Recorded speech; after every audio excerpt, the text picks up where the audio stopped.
श्री गणेशाय नमः। नमस्कार मित्रों, मेरा नाम है ज्योति। एस्ट्रो तत्व चैनल पर आपका अभिनंदन है। आज इस वीडियो के माध्यम से हम सभी जानते हैं प्रदोष व्रत का महत्व, तिथि और कथा, पूजा विधि। प्रदोष व्रत तिथि 2020। कृष्ण पक्ष प्रदोष व्रत, शुक्ल पक्ष प्रदोष व्रत। प्रदोष व्रत को हम त्रयोदशी व्रत के नाम से भी जानते हैं। यहाँ आप पाएंगे आने वाली प्रदोष व्रत तिथि 2020 में। यह व्रत माता पार्वती और भगवान शिव को समर्पित है। पुराणों के अनुसार इस व्रत को करने से बेहतर स्वास्थ्य और लंबी आयु की प्राप्ति होती है। शास्त्रों के अनुसार प्रदोष व्रत एक साल में कई बार आता है। प्रायः यह व्रत महीने में 2 बार आता है। क्या है प्रदोष व्रत? प्रत्येक महीने की कृष्ण पक्ष और शुक्ल पक्ष को त्रयोदशी मनाते हैं। प्रत्येक पक्ष की त्रयोदशी के व्रत को प्रदोष व्रत कहा जाता है। सूर्यास्त के बाद और रात्रि के आने से पहले का समय प्रदोष काल कहलाता है। इस व्रत में भगवान शिव की पूजा की जाती है। हिंदू धर्म में व्रत, पूजा पाठ, उपवास आदि को काफी महत्व दी गई है। ऐसा माना जाता है कि सच्चे मन से व्रत रखने पर व्यक्ति को मनचाहे वस्तु की प्राप्ति होती है। वैसे तो हिंदू धर्म में हर महीने की प्रत्येक तिथि को कोई न कोई व्रत या उपवास होते हैं, लेकिन इन सब में प्रदोष व्रत की बहुत मान्यता है। शास्त्रों के अनुसार महीने की दोनों पक्षों की त्रयोदशी तिथि में शाम के समय को प्रदोष कहा गया है। ऐसी मान्यता है कि भगवान शिव प्रदोष के समय कैलाश पर्वत स्थित अपने रजत भवन में नृत्य करते हैं। इसी वजह से लोग शिव जी को प्रसन्न करने के लिए इस दिन प्रदोष व्रत रखते हैं। इस व्रत को करने से सारे कष्ट और हर प्रकार के दोष मिट जाते हैं। कलयुग में प्रदोष व्रत को करना बहुत मंगलकारी होता है और शिव कृपा प्रदान करता है। सप्ताह के 7 दिन किए जाने वाले प्रदोष व्रत का विशेष महत्व है। प्रदोष को कई जगहों पर अलग अलग नामों द्वारा जाना जाता है। दक्षिण भारत में लोग प्रदोष को प्रदोषम के नाम से जानते हैं। अलग अलग तरह के प्रदोष व्रत और उनसे मिलने वाले लाभ। प्रदोष व्रत का अलग अलग दिन के अनुसार अलग अलग महत्व है। ऐसा कहा जाता है कि जिस दिन यह व्रत आता है उसके अनुसार इसका नाम और इसके महत्व बदल जाते हैं। अलग अलग वार के अनुसार प्रदोष व्रत के निम्नलिखित लाभ प्राप्त होते हैं। जो उपासक रविवार को प्रदोष व्रत रखते हैं उनकी आयु में वृद्धि होती है, अच्छा स्वास्थ्य लाभ प्राप्त होता है। सोमवार के दिन के प्रदोष व्रत को सोम प्रदोषम या चंद्र प्रदोषम भी कहा जाता है और इसे मनोकामनाओं की पूर्ति करने के लिए किया जाता है। जो प्रदोष व्रत मंगलवार को रखे जाते हैं उनको भौम प्रदोषम कहा जाता है। इस दिन व्रत रखने से हर तरह के रोगों से मुक्ति मिलती है और स्वास्थ्य संबंधी समस्याएं नहीं होती। बुधवार के दिन इस व्रत को करने से हर तरह की कामना सिद्ध होती है। बृहस्पतिवार के दिन प्रदोष व्रत करने से शत्रुओं का नाश होता है। वो लोग जो शुक्रवार के दिन प्रदोष व्रत रखते हैं उनके जीवन में सौभाग्य की वृद्धि होती है और दाम्पत्य जीवन में सुख शांति आती है। शनिवार के दिन आने वाले प्रदोष व्रत को शनि प्रदोषम कहा जाता है और लोग इस दिन संतान प्राप्ति की चाह में यह व्रत करते हैं। अपनी इच्छाओं को ध्यान में रखकर प्रदोष व्रत करने से फल की प्राप्ति निश्चित ही होती है। प्रदोष व्रत का महत्व। प्रदोष व्रत को हिंदू धर्म में बहुत शुभ और महत्वपूर्ण माना जाता है। इस दिन पूरी निष्ठा से भगवान शिव की आराधना करने से जातक के सारे कष्ट दूर होते हैं और मृत्यु के बाद उसे मोक्ष की प्राप्ति होती है। पुराणों के अनुसार एक प्रदोष व्रत करने का फल 2 गायों के दान जितना होता है। इस व्रत के महत्व को वेदों के महाज्ञानी सूत जी ने गंगा नदी के तट पर शनकादि ऋषियों को बताया था। उन्होंने कहा था कि कलयुग में जब अधर्म का बोलबाला रहेगा, लोग धर्म के रास्ते को छोड़ अन्याय की राह पर जा रहे होंगे, उस समय प्रदोष व्रत एक माध्यम बनेगा जिसके द्वारा वो शिव की आराधना कर अपने पापों का प्रायश्चित कर सकेगा और अपने सारे कष्टों को दूर कर सकेगा। सबसे पहले इस व्रत के महत्व के बारे में भगवान शिव ने माता सती को बताया था। उसके बाद सूत जी को इस व्रत के बारे में महर्षि वेदव्यास जी ने सुनाया, जिसके बाद सूत जी ने इस व्रत की महिमा के बारे में शनकादि ऋषियों को बताया था। प्रदोष व्रत अन्य दूसरे व्रतों से अधिक शुभ और महत्वपूर्ण माना जाता है। मान्यता यह भी है इस दिन भगवान शिव की पूजा करने से जीवन काल में किए गए सभी पापों का नाश होता है और मृत्यु के बाद मोक्ष की प्राप्ति होती है। पुराणों के अनुसार एक प्रदोष व्रत रखने का पुण्य 2 गाय दान करने जितना होता है। इस व्रत में व्रती को निर्जल रहकर व्रत रखना होता है। प्रातःकाल स्नान करके भगवान शिव की बेलपत्र, गंगाजल, अक्षत, धूप दीप सहित पूजा करें। संध्या काल में पुनः स्नान करके इसी प्रकार से शिव जी की पूजा करना चाहिए। इस प्रकार प्रदोषम व्रत करने से व्रती को पुण्य मिलता है।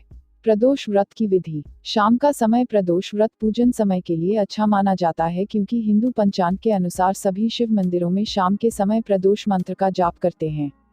चलिए आपको बताते हैं प्रदोष व्रत के नियम और विधि। प्रदोष व्रत करने के लिए सबसे पहले आप त्रयोदशी के दिन सूर्योदय से पहले उठ जाएं। स्नान आदि करने के बाद आप साफ वस्त्र पहन लें। उसके बाद आप बेलपत्र, अक्षत, दीप, धूप, गंगाजल आदि से भगवान शिव की पूजा करें। इस व्रत में भोजन ग्रहण नहीं किया जाता है। पूरे दिन का उपवास रखने के बाद सूर्यास्त से कुछ देर पहले दोबारा स्नान कर लें और सफेद रंग का वस्त्र धारण करें। आप स्वच्छ जल या गंगा जल से पूजा स्थल को शुद्ध कर लें। अब आप गाय का गोबर लें और उसकी मदद से मंडप तैयार कर लें। 5 अलग अलग रंगों की मदद से आप मंडप में रंगोली बना लें। पूजा की सारी तैयारी करने के बाद आप उत्तर पूर्व दिशा में मुंह करके कुशा के आसन पर बैठ जाएं। भगवान शिव के मंत्र ओम नमः शिवाय का जाप करें और शिव को जल चढ़ाएं। धार्मिक दृष्टिकोण से आप जिस दिन भी प्रदोष व्रत रखना चाहते हो, उस वार के अंतर्गत आने वाली त्रयोदशी को चुनें और उस वार के लिए निर्धारित कथा पढ़ें और सुनें। प्रदोष व्रत का उद्यापन। जो उपासक इस व्रत को 11 या फिर 26 त्रयोदशी तक रखते हैं, उन्हें इस व्रत का उद्यापन विधिवत तरीके से करना चाहिए। व्रत का उद्यापन आप त्रयोदशी तिथि पर ही करें। उद्यापन करने से एक दिन पहले श्री गणेश की पूजा की जाती है और उद्यापन से पहले वाली रात को कीर्तन करते हुए जागरण करते हैं। अगले दिन सुबह जल्दी उठकर मंडप बनाना होता है और उसे वस्त्रों और रंगोली से सजाया जाता है। ओम उमा सहित शिवाय नमः मंत्र का 108 बार जाप करते हुए हवन करते हैं। खीर का प्रयोग हवन में आहुति के लिए किया जाता है। हवन समाप्त होने के बाद भगवान शिव की आरती और शांति पाठ करते हैं और अंत में 2 ब्राह्मणों को भोजन कराया जाता है और अपनी इच्छा और सामर्थ्य अनुसार दान दक्षिणा देते हुए उनसे आशीर्वाद लेते हैं। प्रदोष व्रत कथा। किसी भी व्रत को करने के पीछे कोई न कोई पौराणिक महत्व और कथा अवश्य होती है। तो चलिए जानते हैं इस व्रत की पौराणिक कथा के बारे में। स्कंद पुराण में दी गई एक कथा के अनुसार प्राचीन समय की बात है। एक विधवा ब्राह्मणी अपने बेटे के साथ रोजाना भिक्षा मांगने जाती और संध्या के समय तक लौट आती। हमेशा की तरह एक दिन जब वह भिक्षा लेकर वापस लौट रही थी तो उसने नदी किनारे एक बहुत ही सुंदर बालक को देखा, लेकिन ब्राह्मणी नहीं जानती थी कि वह बालक कौन है और किसका है। दरअसल उस बालक का नाम धर्मगुप्त था और वह विदर्भ देश का राजकुमार था। उस बालक के पिता को, जो कि विदर्भ देश के राजा थे, दुश्मनों ने उन्हें युद्ध में मौत के घाट उतार दिया और राज्य को अपने अधीन कर लिया। पिता के शोक में धर्मगुप्त की माता भी चल बसी और शत्रुओं ने धर्मगुप्त को राज्य से बाहर कर दिया। बालक की हालत देख ब्राह्मणी ने उसे अपना लिया और अपने पुत्र के समान ही उसका भी पालन पोषण किया। कुछ दिनों बाद ब्राह्मणी अपने दोनों बालकों को लेकर देवयोग से देव मंदिर गई, जहां उसकी भेंट ऋषि शांडिल्य से हुई। ऋषि शांडिल्य एक विख्यात ऋषि थे, जिनकी बुद्धि और विवेक की हर जगह चर्चा थी। ऋषि ने ब्राह्मणी को उस बालक के अतीत यानी कि उसके माता पिता के मौत के बारे में बताया, जिसे सुन ब्राह्मणी बहुत उदास हुई। ऋषि ने ब्राह्मणी और उसके दोनों बेटों को प्रदोष व्रत करने की सलाह दी और उससे जुड़े पूरे विधि विधान के बारे में बताया। ऋषि के बताए गए नियमों के अनुसार ब्राह्मणी और बालकों ने व्रत संपन्न किया, लेकिन उन्हें यह नहीं पता था कि इस व्रत का फल क्या मिल सकता है। कुछ दिनों बाद दोनों बालक वन विहार कर रहे थे, तभी उन्हें वहां कुछ गंधर्व कन्याएं नजर आईं, जो कि बेहद सुंदर थी। राजकुमार धर्मगुप्त अंशुमती नाम की एक गंधर्व कन्या की ओर आकर्षित हो गए। कुछ समय पश्चात राजकुमार और अंशुमती दोनों एक दूसरे को पसंद करने लगे और कन्या ने राजकुमार को विवाह हेतु अपने पिता गंधर्वराज से मिलने के लिए बुलाया।